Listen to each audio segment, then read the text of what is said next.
Yes. All right.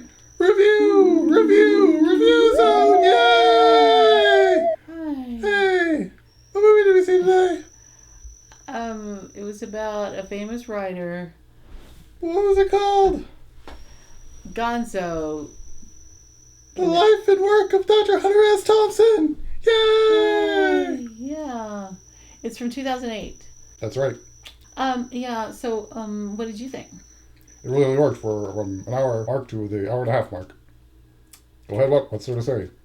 Okay, so which part of it did you like? Basically, when he covered the McGovern affair, I thought that was useful, but everything else was pretty much the same generic 60s self-aggrandization that you always hear on these kind of documentaries. But I thought his writing, from the few excerpts that I heard. Oh, I was talking about the documentary, not about Hunter's writing himself.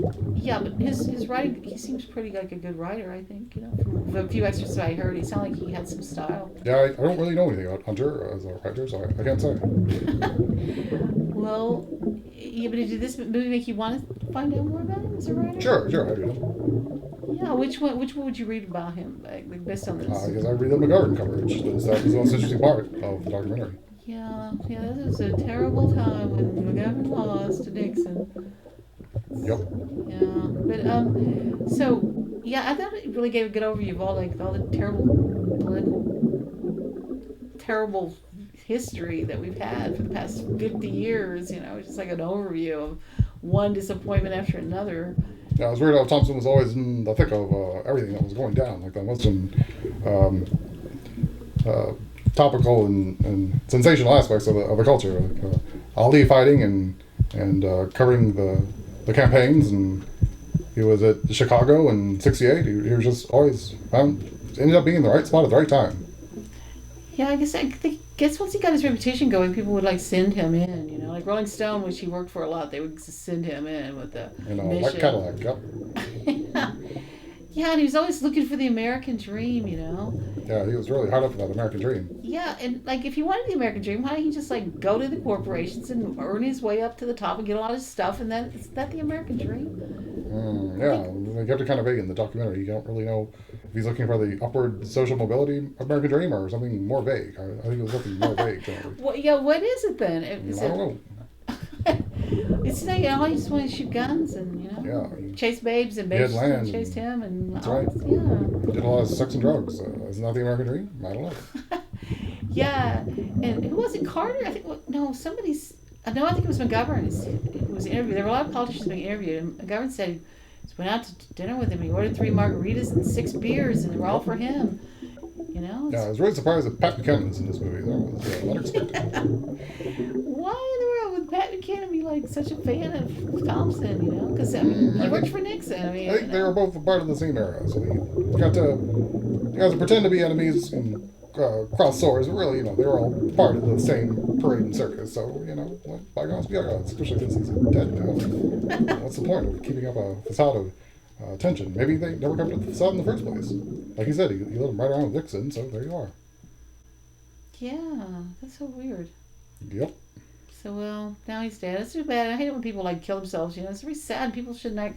I don't think they have the right attitude about it. It's always a tragedy when people kill themselves. And I don't think anyone was particularly happy about it in the documentary. They weren't happy, but they were just well, we knew he was going to do it. And they seemed so resigned to it, the inevitability of it. He had 22 loaded guns in his house. How could they not be resigned to it? And it was just going to happen by accident, if not on purpose, sooner or later. Yeah, probably.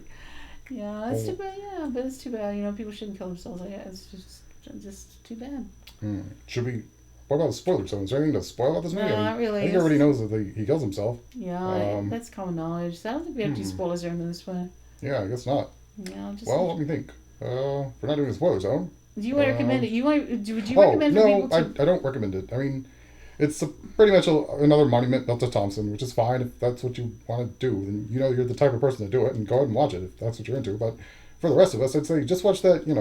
Start watching it an hour in, watch about the McGovern race, and then turn it off, because then it's about the typical slow descent spiral into self-destruction, which is what Thompson's life was about for the whole time anyway. So it seems kind of redundant. Yeah, although it's strange to me that he lasted so long on the downward spiral. I mean, he was really putting drugs and alcohol away and running around doing crazy things, but he lived he was almost 70 when he finally, Yeah, it seemed a little manufactured. I mean, obviously, that's who he was. He was always in a downward spiral. Yeah, it was Except like, he managed it, so he was on a continuous downward spiral, which kind of negates being in a downward spiral in the first place. So he was in a perpetual spiral. yeah, and he said like the thing had taken over, and then he called himself the Duke, which was like it's what Gary Trudeau called him in a cartoon version of him, and he kind of related to that, and all that was kind of strange too. Yep. So I don't maybe. No, I don't think I would recommend this movie either. I just think Nope. it's just like you said, it's kind of self indulgent or something. Yep. Like you said, Pretty typical stuff for 60s self-importance.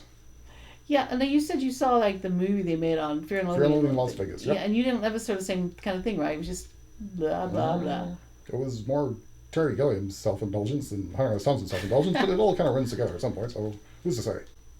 And in the kind of meaningless goofball stuff that Johnny Depp pulls off these days, right? No, that was before Johnny hit his peak of self-indulgence as well. So actually, that's a slightly redemptive part of it. But I guess you can see it brewing.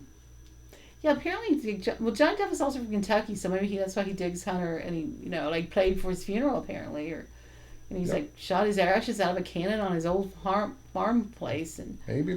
yeah, so that's just all very, whatever. So, Well put. It was very whatever. All right.